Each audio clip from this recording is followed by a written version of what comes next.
ఇటీవల ముద్రగడ సంస్కరణ సభలో అలాగే ఎమ్మెల్యే బొండా ఉమ చేసినటువంటి వ్యాఖ్యలు తీవ్ర దుమారాన్ని రేపుతున్నాయి. అలాగే ఏదైతే 2019లో టీడీపీ అధికారం కోల్పోవడానికి ప్రధాన కారణం పాతికేళ్ల ప్రస్థానం, ప్రవాసంలో మన సంస్కృతి సామ్రాజ్యం, మన సిలికానాంధ్ర ఇప్పుడు అమెరికా గడ్డ దద్దరిల్లేలా, తెలుగు రక్తం ఉరకలెత్తేలా చరిత్ర పుటల్లో నిలిచిపోయే రజతోత్సవ మహా సంగ్రామ సంబరం, విశ్వవ్యాప్త తెలుగు దిగ్గజాల అక్షర కవాతు, అద్భుత కళా వైభవం. రండి, మన అస్తిత్వాన్ని విశ్వఖ్యాతిని చాటి చెబుదాం. ఆగస్టు 1న అమెరికా కాలిఫోర్నియా ఓక్లాండ్ ఎరీనాలో సిలికానాంధ్ర రజతోత్సవ వేడుకలో పాల్గొందాం. కాపు ఉద్యమ నేత ముద్రగడ పద్మనాభం చేసిన ఈ యొక్క ఉద్యమమే ప్రధాన కారణం అంటూ ఆయన చేసినటువంటి వ్యాఖ్యలు అయితే తీవ్ర విమర్శలకు అయితే దారితీస్తుంది. ప్రస్తుతం దీనిపై మాట్లాడేందుకు అలాగే సీనియర్ నాయకులు అలాగే పొలిట్ బ్యూరో సభ్యులు ఎవరైతే ఉన్నారో ఎమ్మెల్యే జ్యోతుల నెహ్రూ గారు ఉన్నారు, మాట్లాడే ప్రయత్నం చేద్దాం. సార్ చెప్పండి, ఆయన చేసిన వ్యాఖ్యలను ఏ విధంగా చూడాలంటారు? అది ప్రత్యేకించి దాని మీద ఏమీ విశ్లేషించుకోవాల్సినటువంటి అవసరం లేదు. ఎందుకంటే అతను సంస్మరణ సభకి వెళ్ళాడు. వెళ్ళిన తర్వాత చచ్చినోడు కళ్ళు ఎంత అని చెప్పేటటువంటి పరిస్థితి ఉంటుంది కాబట్టి మాట్లాడి ఉండొచ్చు. కానీ అది అతను వ్యక్తిగతానికి వదిలేయాల్సినటువంటి అవసరం. అది మనం దాన్ని పార్టీకి అన్వయించుకోవడం అవసరం లేని పని. అంటే మరి పక్కన వైసీపీ నేతలతో సభలను పంచుకుంటున్నారు, ఈ విధంగా అంబటి రాంబాబుతో కూడా కలిసి ఈ విధంగా మాట్లాడుకున్నారని కూడా ఈ టీడీపీ కూడా సీరియస్ అయినటువంటి పరిస్థితి అధిష్టానం వ్యవహారాన్ని ఎలా చూడాలండి? ఇప్పుడు సభలకు వెళ్ళడంలో వైసీపీ తప్పుపట్టలే, అక్కడ మాట్లాడినటువంటి విధానంలో తప్పుపట్టింది. దాని మీద ఏముంది, పార్టీలో ఇంటర్నల్గా ఆయన వాళ్ళ ఎల్లుంటాడు, దానికి సంజేసి చెప్పుంటాడు, అతని ఉద్దేశం ఏంటో చెప్పుంటాడు. పెద్ద ఇదేముంది దానికి. ఇంత హాట్గా ఇలా జరగడానికి కారణం ఏంటంటారు? ఏం జరుగుతుందంటారు అసలు ఈ జరిగిన ఈ పరిణామాల వల్ల ఏం జరిగిపోతుందని మాత్రం నేను అనుకోవట్లే. జగన్ ఏదో ఆశిస్తున్నాడు, ముద్రగడ మంచి నాయకుడిగా గుర్తింపు పొందిన నాయకుడు కాబట్టి అతన్ని ఆసరాగా పట్టుకుని కాపు సామాజిక వర్గాన్ని ఏదో విడగొట్టుకు వెళ్ళాలన్న ఆలోచన జగన్కి అయితే ఉంది. కానీ అది జరిగే పని మాత్రం కాదు. ఎందుకంటే కాపులు అన్న వాళ్ళకి ఏదన్నా జరిగింది అంటే అది తెలుగుదేశం పార్టీ టైంలోనే జరిగింది. 2019లో అసలు పార్టీ ఈ విధంగా పోవడానికి కారణం అసలు అప్పుడు తెలుగుదేశం పార్టీ ఏం చేసింది? ఇప్పుడు వైసీపీ జగన్మోహన్ రెడ్డి ఇక్కడ జగ్గంపేట సంబంధించిన ఇక్కడ ఆయన కూడా మాట్లాడిన పరిణామాలు, అప్పుడు చంద్రబాబు నాయుడు పిఠాపురం వేదికగా మాట్లాడారు, ఇక్కడ ఈయన మాట్లాడారు. రెండాటికి డిఫరెంట్ ఏ విధంగా ఉంది? ఇప్పుడు జగన్మోహన్ రెడ్డి ఏం మాట్లాడాడు ఆ రోజుని, కాపులకి బీసీల్లో చేర్చడం జరగదు అని చెప్పాడు జగ్గంపేటలో. నేను 23,000 ఓట్ల తేడాతో వాడిపోయాను. న్యాయంగా అయితే ఏం చేయాలి? ఒక పార్టీ అధ్యక్షుడిగా వచ్చి వేదిక మీద కాపులకు బీసీకి ఇవ్వమన్న తర్వాత అది ముద్రగడ ప్రభావం ఉంటే ఆగిపోవాలి కదా. దానికి దీనికి పొందలేదు. ఆ రోజు తెలుగుదేశం పార్టీ చేసిన విధానాన్ని చెప్పుకోలేనటువంటి పరిస్థితుల్లో వాడిపోయిందో తప్పించి పని చేయక కాదు, ప్రజల్లో వ్యతిరేకత ఉండే కాదు. కొత్తను చూడాలనుకున్నారు, చూశారు, ఏమైందో చూసాం కదా. ఈ రాష్ట్రం ఒక 100 సంవత్సరాలు వెనక్కుపోయింది. మళ్ళీ దానికి రిజల్ట్ ఇచ్చారు, తప్పుని సరిదిద్దుకున్నారు, రిజల్ట్ కూడా అమోఘంగా ఇచ్చినటువంటి పరిస్థితి. ఇవాళ ప్రజలు ఏదైతే కోరుకుంటున్నారో ఆ విధానంలో పరిపాలన చంద్రబాబు నాయకత్వంలో జరుగుతున్నటువంటి పరిస్థితి ఉంది. అంటే వెళ్ళారు, బొండా ఉమ్మ గారు వెళ్తే ఆయనకి నాకు నోటీసులు ఇచ్చారు. సరే, అంతకుముందు రాజమండ్రిలో జక్కంపూడి రాజా ఆధ్వర్యంలో జరిగిన కార్యక్రమాన్ని కూడా జ్యోతుల నెహ్రూ వెళ్ళారు, అలాగే వెంకట రాధా, ఇలా కొంతమంది వెళ్ళారు, వాళ్ళకు కూడా నోటీసులు ఇస్తారని. ఇక్కడ జక్కంపూడి రాజా ఆధ్వర్యంలో జరగలేదు, రాజమండ్రి కాపు సంఘం ఆధ్వర్యంలో జరిగింది. దానికి ఒక జ్యోతుల నెహ్రూ వెళ్ళడం కాదు, గన్నికృష్ణ వచ్చాడు, ఇంకా రకరకాల అందరూ వచ్చాం. అంటే రాజమండ్రి కాపునాడు అది పార్టీ పరంగా కాదు, కాపు సంఘం పిలిచింది, మేము వెళ్ళాం. వెళ్ళడం కూడా ముద్రగడ పద్మనాభం అంటే జ్యోతుల నెహ్రూకి పద్మనాభానికి ఉన్న సంబంధం బంధుత్వం ఉంది మాకు. అయితే బంధువుగా ఆయన దగ్గరికి వెళ్ళాల్సినటువంటి అవసరం ఉంటుంది. రెండు, నా కాన్స్టిట్యున్సీలో అతను ఒక లీడరు, ఆ రకంగా నేను వెళ్ళాల్సినటువంటి అవసరం ఉంటుంది. నేను ఇక్కడ వెళ్ళిన తర్వాత నేను సంతాపంలో నేను చెప్పింది ఏం చెప్పాను, ముద్రగడ పద్మనాభం గారికి తెలుగుదేశం పార్టీ ఏం చేసింది, ఏ రకమైనటువంటి గౌరవం ఇచ్చింది అన్నదాన్ని చెప్పడం జరిగింది. నేను అక్కడ బోండావు అలా చెప్పలేదుగా, అది వ్యత్యాసం. జ్యోతుల నెహ్రూ వెళ్ళడానికి, బోండావమ్మ చెప్పడానికి. అంటే ఏదో అలజడి ఉందంటున్నారు. నిజంగా ఇప్పుడు కూటమి ప్రభుత్వంలో అలజడి ఉందంటారా? నథింగ్ బట్ కాపులేమి ఇవాళ అతను ఎంత ఎర్రేసినా ఇది చేసినా కాపులు మారేటటువంటి ప్రసక్తి లేదు. ఇక్కడ అలజడి కూడా లేదు. ఎందుకంటే పూర్తి పరిపూర్ణమైనటువంటి సంతృప్తిలో ఉన్నారు. ఇవాళ కాపులు పవన్ కళ్యాణ్ గారు డిప్యూటీ ముఖ్యమంత్రిగా ఉన్నాడు. ఆయన ఏం జరుగుతుంటే అది జరుగుతుంది. ఇక్కడ ఒక ప్రధానమైనటువంటి భూమికి రాష్ట్రంలో పవన్ కళ్యాణ్ గారు కాపుల తరఫున ప్రజెంట్ చేసి వ్యవహరిస్తున్నటువంటి పరిస్థితి ఉంది. అటువంటిప్పుడు కాపులకు ఎందుకు వ్యతిరేకత వస్తుంది తెలుగుదేశం మీద? తిరుమతులు లాంటి వారు అందరూ కలిసి వస్తే మేము పోరాడడానికి సిద్ధంగా ఉన్నాం, అలాగే ఎవరు బాధ్యత తీసుకున్నా పర్లేదు అని కూడా చెప్పుకొస్తున్నారు. దానికి మీరేమంటారు? అసలు కాపుల కోసం ఎవరు పోరాడాల్సినటువంటి అవసరం లేదు. చంద్రబాబు ప్రభుత్వంలో చంద్రబాబే కాపులకు సింపథైజరు. కాపులకి ఏదైనా చేశాడు అంటే చంద్రబాబు టైంలోనే చేయడం జరిగింది.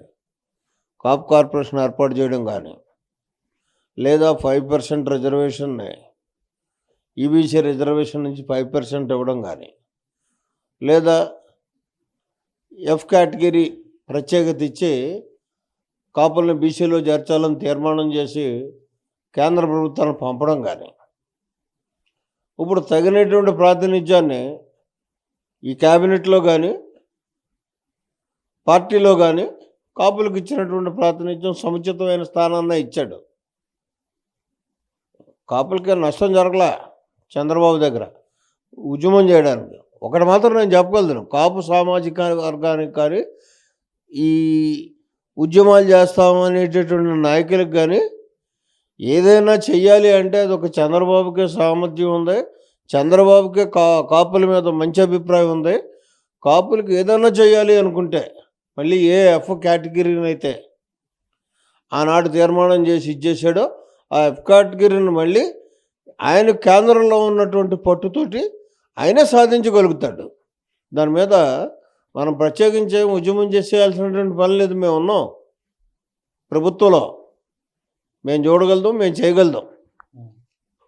అంటే ఇప్పుడు వైసీపీ ఇప్పటి నుంచే 2029 ఎన్నికలకు ఈ కుల ఏదైతే సామాజిక వర్గం పరంగా ముందుకు వెళ్తుంది అనుకోవచ్చు అంటారా? ఈ విధంగా ఇప్పుడున్నటువంటి కామెంట్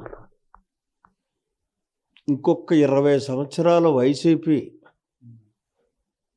ఇంటింటికి గడప గడపకి దేకిన అధికారంలోకి రాదు. నేను ఇవాళ చెప్తున్నాను. ఎందుకంటే అతను రాజకీయ నాయకుడు కాదు. జగన్మోహన్ రెడ్డి అనేవాడు ఎక్కడా నాయకత్వ లక్షణాలు లేవు. ఇవాళ ఒకటి చెప్పండి నాకు, ప్రజలకు ఉపయోగపడేటటువంటి సమస్య మీద అతను ఒక ప్రెస్ మీట్ పెట్టినటువంటి పరిస్థితి కానీ, ఇది ఈ సమాజానికి కావాలి, అది నువ్వు చెయ్యాలి అని ప్రభుత్వాన్ని క్వశ్చన్ చేసినటువంటి సందర్భం ఏదన్నా ఉందా? అటువంటి నాయకుడేటి? జనం ఎలా నమ్ముతారు అతన్ని? రఫా అంటే వచ్చేస్తారు జనం. అది భ్రమ తప్పించి అసలు జరిగేటటువంటి పరిస్థితే లేదు. అంటే కాపులకి ఏం జరిగినా సరే ఇప్పుడున్న కూటమిలో ఉన్న నాయకులు పట్టించుకోవడం లేదు. ఉప ముఖ్యమంత్రి కాపు నాయకుడిగా ఉన్న కాపులుగా సామాజిక వర్గానికి చెందిన వ్యక్తిగా పట్టించుకున్న సాయికృష్ణ వ్యవహారమే ప్రధాన కారణం కూడా చెప్పుకొస్తున్నారు. అనేక ఘటనలు కూడా చెప్పుకొస్తూ వాళ్ళ సమావేశాలు కూడా నిర్వహించడం ప్రధాన కారణం ఏమనుకోవచ్చు? సాయి కృష్ణ వ్యవహారంలో ప్రభుత్వం తీసుకున్నటువంటి చర్యలు ప్రభుత్వ పరంగా ఏం చేయాలో అన్నీ చేసింది. సాయి కృష్ణ కాపే, సాయి కృష్ణని ఇబ్బంది పెట్టినటువంటి సిఐఈ కాపే. అయితే సీఎం తీసుకెళ్ళి నిర్విధంగా సస్పెండ్ చేయడం, అతని మీద ఎఫ్ఐఆర్ బుక్ చేయడం, ఇవన్నీ జరిగాయి. కావాల్సినటువంటి విచారణ చేయించడం, వాస్తవాలు వెలికి తీయడం ఇవన్నీ జరుగుతున్నాయి. సాయి కృష్ణకి లోపం చేసేలా కాపులు అని చెప్పేసాను. ఇద్దరూ కాపులే. మయ నువ్వెందుకు దూరడం అనవసరంగా? నీకు ఆ పని లేదు. కానీ అయితే రాజకీయ స్వార్థం కోసం ఎవడు కాపు శవం దొరికినా ఆడు కాలు అట్టుకుని లాగేస్తున్నావు నువ్వు వీధులంట నీ రాజకీయ స్వార్థం కోసం. కానీ కాపులు మాత్రం నీ ట్రాప్లో పడరు. ప్రస్తుతం ఇప్పుడు జరిగిన ఒక్కొక్కటి చూసుకుంటే కొంచెం ట్రాప్లో పడుతున్నట్టు అనిపిస్తుంది అనుకో. నథింగ్ బట్ ఎవరు ఎక్కడ అసలు ఏ ఒక్కడైనా అతను ట్రాప్లో పడ్డటువంటి పరిస్థితి ఉందా? ఈవేళ ఉమా వెళ్తాడా? అతను ట్రాప్లో పడ్డాడా? ఇవాళ స్టేట్మెంట్ చూడలేదా మీరు? చంద్రబాబు మీద నాకు గౌరవం ఉంది, నేను వెళ్తాను, నేను సన్యాసి ఇస్తాను. కాపులకున్న లక్షణం అదే. వాస్తవంగా నేను ఇది మాట్లాడని చెప్తాడు వాడు. తప్పే ఉంది. ఆడు ఉద్దేశాన్ని వ్యక్తపరిచాడు అక్కడ. అందులో తప్పే ఉన్నట్లయితే సరిదిద్దుకుంటాడు. అంతేగానే ఇంట్లో ఇదైపోదే. సన్యాసి ఇచ్చేసినంతట్లో సన్యాసి నోటీస్ ఇచ్చేస్తాను అతను వెళ్ళిపోయేంత పరిస్థితి లేదు. అది పరిస్థితి. ఏం చూసినా సరే రాష్ట్రంలో కాపుల చుట్టే రాజకీయాలు జరుగుతున్నాయి అనుకోవచ్చు అంటారని. ఏం జరిగినా సరే డెఫినెట్గా 20% పైబడి ఉన్నటువంటి సామాజిక వర్గం కాపు సామాజిక వర్గం. దాని ప్రభావం ప్రభుత్వం మీద ఎప్పుడు ఏ ప్రభుత్వం మీద ఉన్నా పడుతుంది. వాళ్ళ చుట్టే రాజకీయం నడుస్తుంది. వాళ్ళ ట్రాప్లు వేసుకోవడానికే ప్రయత్నం చేస్తారు. అయితే మన సెక్యులర్ వ్యవస్థ. ఇక్కడ ఒక్క కులంతో రాజకీయం నడదు. అన్ని కులాలు సమాన నిష్పత్తిలో మనం ఆకర్షించగలిగినప్పుడే రాజకీయంలో సక్సెస్ అవుతాం. పిచ్చి ఆలోచనతో ఒక కులాన్ని పట్టుకుని ఏలబడితే ఏమవుతాం? గతంలో చూసాం కదా. ఆ రకంగా జరిగే పరిస్థితి ఉండదు. అయితే ఒకటే, ఈ రాష్ట్రంలో మాత్రం ఒకటి నేను చెప్పగలుగుతాను, కాపులు ఎటువైపు ఉంటే అటు ప్రభుత్వం రావడం మాత్రం ఖాయం. అది చంద్రబాబుని నమ్ముకునే వాళ్ళు ఉన్నారు, నిన్నున్నారు, రేపు ఉంటారు. వార్లుగా చూసుకుంటే ఆయన బొండా ఉమా చేసినటువంటి కామెంట్స్ అంటే అతనిలో ఒక అసంతృప్తి ఉంది. ఒక ఎమ్మెల్యేగా చేసి ఇప్పట్లో అధికారం లేనప్పుడు ఎన్నో పోరాటాలు చేశాను, కనీసం మంత్రిగా లేకపోవడం వల్ల అనేక సందర్భాల్లో ఆయన మాట్లాడుతున్నారని కూడా చెప్పుకొస్తున్నారు. మీరు కూడా సీనియర్ నాయకులుగా ఉన్నారు, మీరు కూడా మంత్రి పదవి మీరు కూడా చూస్తున్నారు. ఇటువంటి అంటే ట్రాపింగ్లోనే ఇటువంటి వ్యవహారాలన్నీ ఉన్నాయనుకుంటున్నారు. ఇప్పుడు మాది తెలుగుదేశం ప్రభుత్వం కాదు, కూటమి ప్రభుత్వం. 3 పార్టీల కలయికతో ఇవాళ మేము ఒక బలమైనటువంటి ప్రభుత్వాన్ని ఏర్పాటు చేసుకొని ముందుకు నడుస్తున్నాం. ఈ పరిస్థితుల్లో తెలుగుదేశం ప్రభుత్వానికే అన్ని పదవులు వచ్చాయి, పార్టీకే అన్ని పదవులు వచ్చాయి కదా. కూటమి ప్రభుత్వంలో అడ్జస్ట్మెంట్లు ఉంటాయి. ఆ అడ్జస్ట్మెంట్ల భాగంలో ఎవరికి ఏం చేయాలో చేసుకుంటూ వెళ్తున్నాడు చంద్రబాబు నాయుడు. ఆయనకు తెలిసి పూర్తిగా ఎలాగ ఎవరిని ఏ రకంగా వాడుకోవాలో. ఇప్పుడే ఉమాను వదిలేసే పరిస్థితి ఉండదే. ఉమాకి ఇచ్చే గుర్తింపు ఉమాకి ఇస్తాడు. వెయిట్ అండ్ సీ అంతే. రివ్యూను కూడా ఎంతో మంది జిల్లావాసులు చూడాలనుకుంటున్నారు మంత్రిగా, అది ఏం నెరవేరుతుంది.